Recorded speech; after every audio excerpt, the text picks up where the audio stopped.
Selamat pagi pemirsa. Aksi pemerasan yang dilakukan aparat di Indonesia kiranya sudah sedemikian akut dan meresahkan. Kelasnya bukan lagi sekedar mempermalukan institusi, tapi sudah mempermalukan negara. Disebut begitu karena korban pemerasan adalah warga negara asing. Sungguh sebuah tamparan bagi pemerintah yang mengklaim diri tengah berusaha keras menguatkan reformasi birokrasi dan pemberantasan korupsi. Pemirsa, inilah editorial Media Indonesia di hari ini Senin 3 Februari 2025 dengan topik Aksi Peras Bikin Malu Negara bersama saya Leonard Samosir.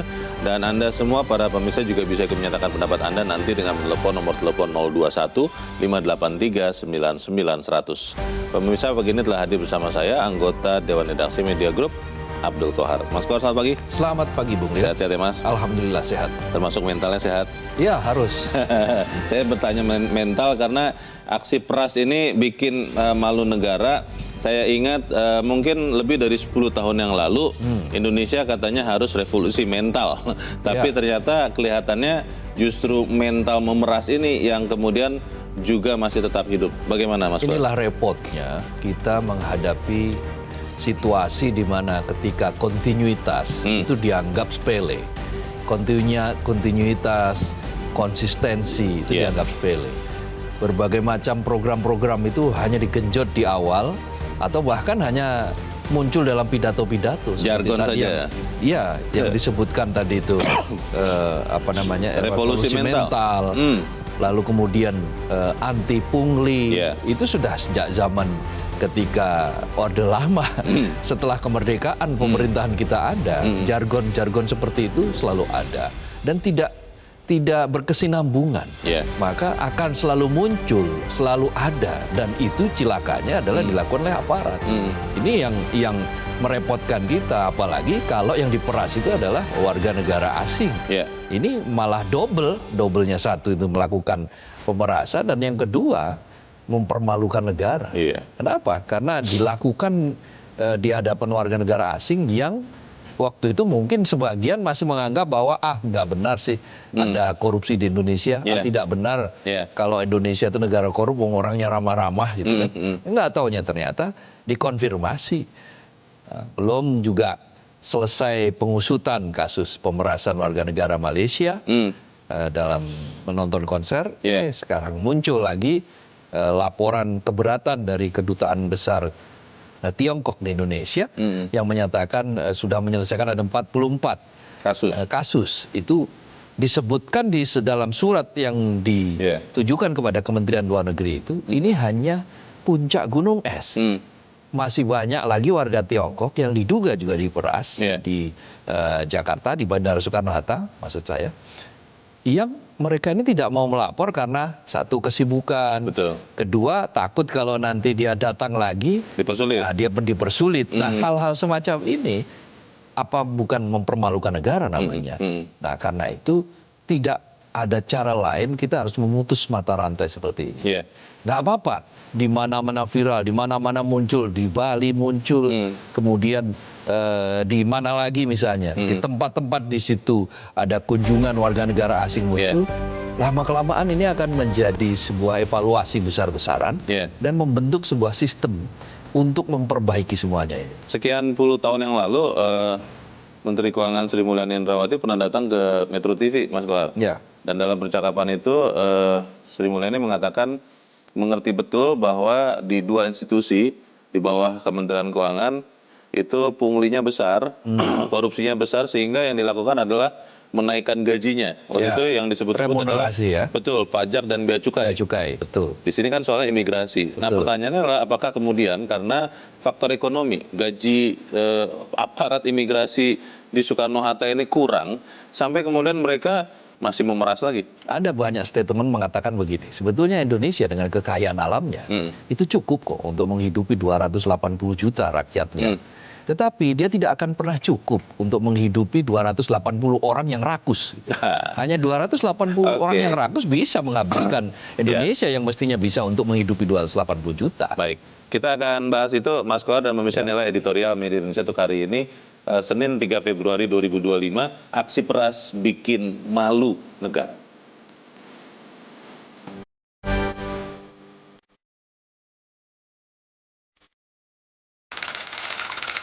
Aksi peras bikin malu negara.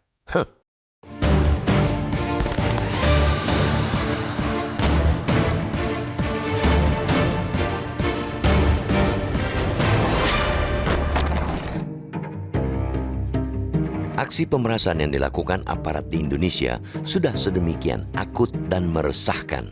Kelasnya bukan lagi sekadar mempermalukan institusi, melainkan bikin malu negara. Disebut begitu lantaran korban pemerasannya ialah warga negara asing atau WNA. Sungguh sebuah tamparan bagi pemerintah yang mengklaim sedang berusaha keras menguatkan reformasi, birokrasi, dan pemberantasan korupsi. Tamparan pertama datang beberapa waktu lalu ketika terungkap kasus dugaan pemerasan anggota kepolisian terhadap warga negara Malaysia yang datang menonton Jakarta Warehouse Project 2024 di G-Expo Kemayoran, Jakarta. Mereka, para turis Malaysia itu, diperas dengan modus ancaman tuduhan penyalahgunaan narkoba.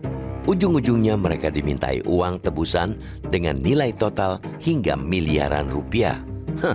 Belum juga tuntas penanganan kasus tersebut di kepolisian, muncul lagi berita yang tak kalah memalukan. Kedutaan Besar Republik Rakyat Tiongkok di Indonesia belum lama ini mengirimkan surat kepada Direktorat Jenderal Protokol dan Konsuler Kementerian Luar Negeri Direktorat Jenderal Imigrasi, Kementerian Imigrasi dan Pemasyarakatan yang isinya menyebutkan sejumlah warga negara mereka menjadi korban pemerasan oleh petugas imigrasi Bandara Soekarno-Hatta, Jakarta. Pihak Kedubes Tiongkok menjelaskan daftar kasus pemerasan yang mereka laporkan itu terjadi selama setahun terakhir, dari Februari 2024 hingga Januari 2025. Saat ini mereka mengaku telah menyelesaikan sedikitnya 44 kasus pemerasan dengan total uang sekitar 32,75 juta rupiah yang dikembalikan kepada lebih dari 60 warga negara Tiongkok. Aksi peras memeras, suap menyuap, sogok menyogok sesungguhnya telah menjadi tabiat buruk di Indonesia. Hampir semua urusan birokrasi bisa dibuat jadi mudah dan lancar apabila ada uang sogokan untuk aparat atau petugas yang mengurusnya. Pun sebaliknya, dalam kasus-kasus tertentu, aparat yang akan memeras rakyatnya dengan segudang dalih, maka dalam urusan itu sejatinya nama negara sudah buruk di mata rakyatnya sendiri. Kini, dengan adanya pemerasan terhadap WNA, bahkan Kedubes Tiongkok sampai mengirimkan surat pengaduan, mau tidak mau, kisah kebobrokan birokrasi itu kian menyebar keluar. Harga diri bangsa dicoreng di mata dunia internasional. Mereka yang selama ini mungkin hanya samar-samar mendengar tentang maraknya aksi pemerasan dan pungutan liar di Indonesia, kini seolah mendapat konfirmasi bahwa hal tersebut nyata adanya. Lalu apa hukuman bagi orang, oknum, pihak yang telah membuat negara malu semalu-malunya itu? Biar impas, jelas mesti dihukum seberat-beratnya. Kasus itu tak cukup berhenti atau dianggap sebagai pelanggaran etik atau pelanggaran administrasi semata. Mereka harus dipidana. Kita hargai langkah Kementerian Imigrasi dan Pemasyarakatan yang langsung mencopot sejumlah petugas imigrasi Bandara Internasional Soekarno-Hatta sebagai buntut pemerasan terhadap WNA asal Tiongkok itu.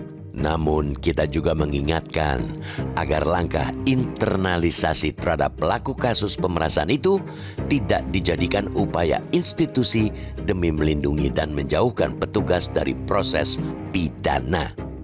Selain itu, dalam surat Kedubes Tiongkok kepada Kemenlu RI disebutkan pula bahwa 44 kasus pemerasan yang mereka laporkan itu hanyalah puncak gunung es.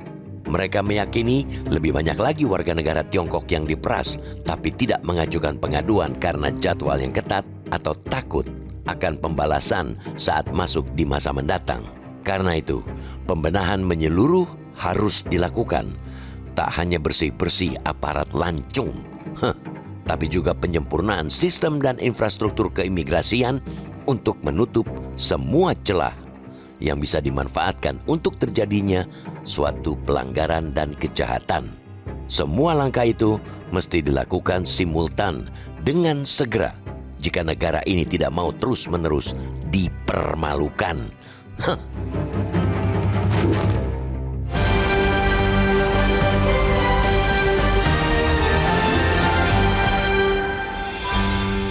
Di bagian berikut Anda bisa ikut menyatakan pendapat Anda, pemirsa. Untuk saat ini tetaplah bersama kami.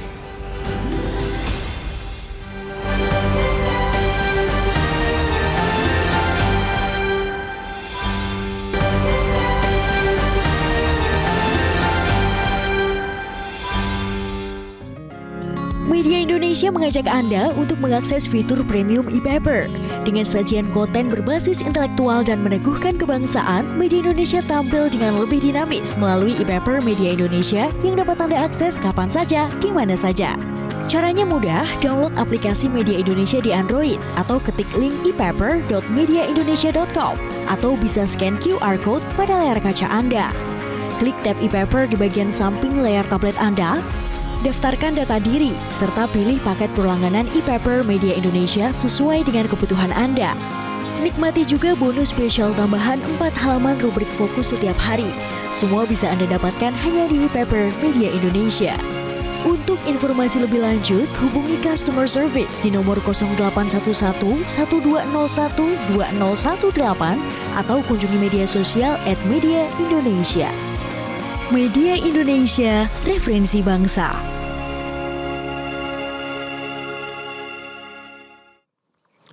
Terima kasih Anda masih bersama kami di Editorial Indonesia, dan saat ini kita akan mendengarkan Mas Kohar pendapat dari pemirsa Metro TV terkait dengan pemerasan ini. Kita saat ini sudah terhubung dengan pemirsa Metro TV di Tangerang, Banten, ada Pak Wartono. Pak Wartono, selamat pagi.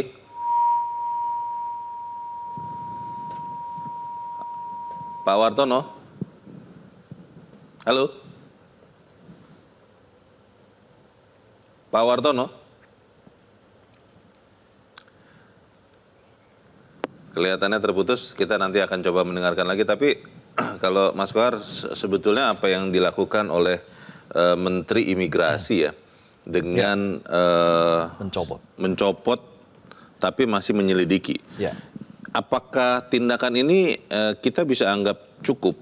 Yang pertama untuk memastikan bahwa ada kepastian hukum. Ya. Lalu yang kedua itu memberikan efek jera bagi oknum-oknum. Saya bilang oknum lah karena saya tidak tahu juga ada berapa banyak petugas-petugas imigrasi yang lancung seperti ini. Dua-duanya belum cukup. Satu, secara hukum pasti bahwa ini adalah proses yang harus ditindak, tidak hanya sanksi administratif, tetapi juga harus pidana, karena ini adalah tindak pidana. Pemerasan itu kan pidana. Walaupun dilakukan oleh orang berseragam. Orang berseragam, apapun. Apalagi itu ya sebetulnya. Apalagi, ya, dia tentu saja bisa dihukumnya secara lebih berlipat. Yeah. Ingat bahwa hukuman terhadap Akil Mukhtar yang Ketua Mahkamah Konstitusi, karena waktu itu dia dianggap sebagai bagian dari penjaga konstitusi, maka hukumannya adalah hukuman yang sangat lama, 20 tahun. Yeah. Nah, kenapa? Karena dia penjaga konstitusi harusnya yang mestinya menjaga konstitusi. Sama. Nah, pelaksana, pelayan masyarakat, bukan melayani tetapi malah memeras, itu juga hukumannya harus lebih berlipat ganda. Baik, Mas Kohar, tahan dulu, kita akan mencoba mendengarkan lagi pendapat dari pemirsa Metro TV di Tangerang, Banten, ada Pak Wartono. Pak Wartono, selamat pagi. Selamat pagi, Bang Samosir. Ya, selamat pagi Pak Wartono. Bagaimana Pak? Ini ada pemerasan dan kemudian saat ini Menteri Imigrasi mencopot untuk diselidiki. Kalau menurut Anda, apakah peristiwa ini bisa memberikan efek jera bagi oknum-oknum di imigrasi yang lain yang mungkin masih ada, atau seperti apa pendapat Anda? Silakan Pak, singkat padat. Baik, Bang Samosir, Pak Kohar, saya sependapat bahwa hukum di Indonesia ini kurang memberikan efek jera terhadap pelaku-pelaku kejahatan. Jadi harusnya bukan sekedar dipecat, tindak pidananya juga ada, harus dihukum. Biar semua orang yang membuat kejahatan ini jera, kapok gitu, dan tidak lagi melakukan itu lagi. Maaf ya, bukan saya membawa agama. Hukum Islam itu membuat orang supaya jerah. Orang mencuri, potong tangannya. Orang berbuat pembunuhan, dilakukan hukum. Tapi ya kita nggak seperti itu. Yang penting bagaimana supaya orang itu bikin kapok. Yang melihat kita kapok, semuanya itu aja satu. Jadi Indonesia hukumnya kurang banget menurut saya gitu Pak. Bikin kapok, tidak bikin kapok ya? Iya, bikin kapok dan jelas. Gitu aja. Baik. Terima kasih. Terima kasih Pak Wartono di Tangerang, Banten untuk pendapat Anda. Selamat pagi Pak. Kurang bikin efek jerak kata Pak Wartono. Makanya tadi saya bilang ada dua hal. Yang pertama hukuman tidak cukup. Yang kedua tidak cukup memberikan jera. Kenapa? Karena selalu berulang-ulang. Kita tidak pernah tegas, tidak pernah keras ya. Menghukum mereka-mereka yang mestinya patut dihukum secara keras dan jelas, tegas. Inilah yang digambarkan oleh peraih Nobel, Gunnar Myrdal, orang Norwegia, yang mengatakan bahwa Indonesia itu bisa dikategorikan sebagai soft state, itu negara lembek, negara lembek itu yang disiplinnya parah, korupsinya banyak, ya itu kan pemburu rentenya banyak, pelayanannya parah gitu. Nah, hal-hal semacam ini kan potret yang mestinya stigma ini bisa dihilangkan. Ternyata malah yang terjadi apa?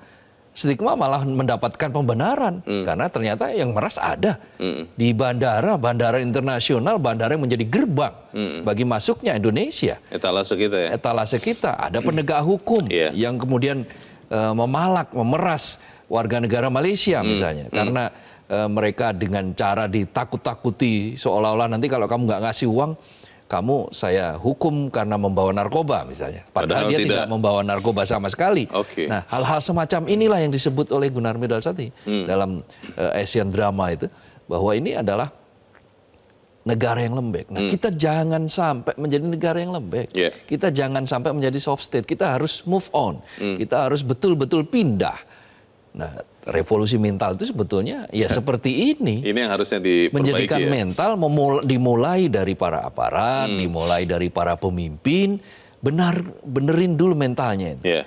Mentalnya itu harus diperbaiki dulu sehingga apa? Mental melayani lebih dikedepankan, mental memberikan kesempatan kepada orang lain yang memang berhak untuk mendapatkan kesempatan, bukan malah sebaliknya. Mas Kohar, tapi kembali saya ingin ke pertanyaan atau pernyataan awal saya. Apakah memang gajinya petugas imigrasi ini masih kurang untuk menghidupi dirinya sampai kemudian memeras atau seperti apa? Ya sebetulnya begini, kalau dikatakan kurang maka kita harus tahu level kurang itu berapa. Cukupnya di mana? Cukupnya di mana? Betapa banyak para pegawai negeri di Republik ini yang kalau kita pakai ukuran tertentu ya sebetulnya kurang. Gaji guru itu berapa? Tetapi mereka tetap melakukan pengabdian. Banyak loh prajurit-prajurit yang anggota polisi yang di luar yang mereka juga serba kekurangan tapi mereka tidak lelah dalam selalu mengabdi. Artinya bukan pada soal itu. Mungkin lebih banyak pada remunerasi memang tetap harus diperbaiki. Tetapi kalau mentalnya tidak diperbaiki, ya berapapun dinaikkan, berapapun remunerasi diberikan, tidak akan menjawab persoalan. Baik, kita harus jeda dahulu Mas Kohar dan pemirsa tetaplah bersama kami. Editorial Media Indonesia segera kembali.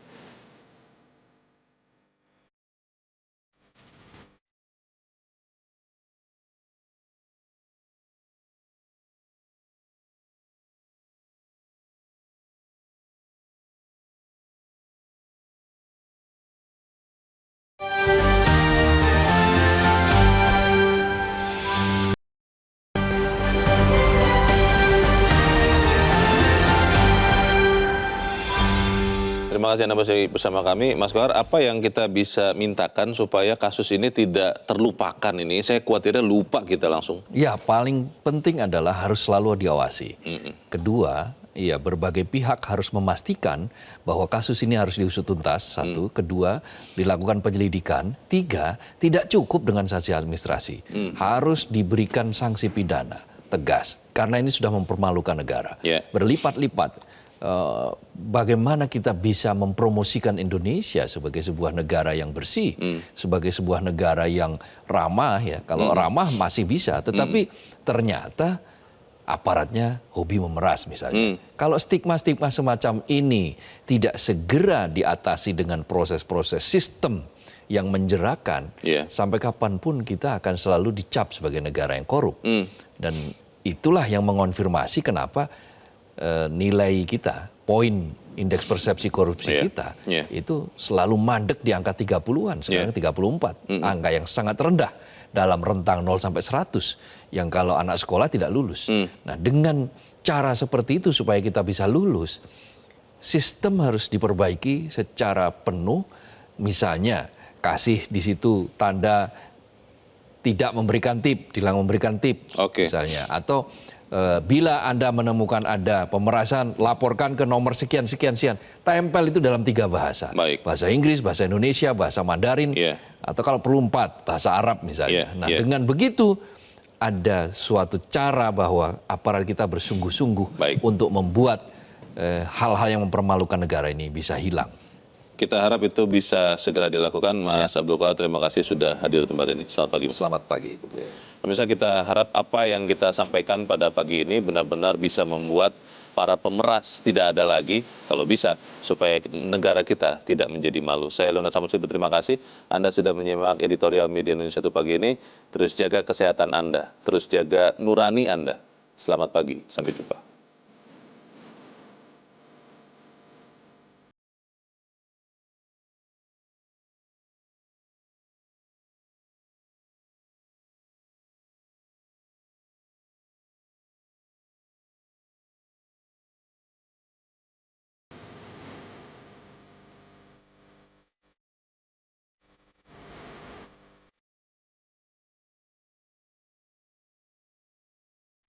Metro TV. Jelajahi cara baru mendapatkan informasi. Download Metro TV Extend sekarang.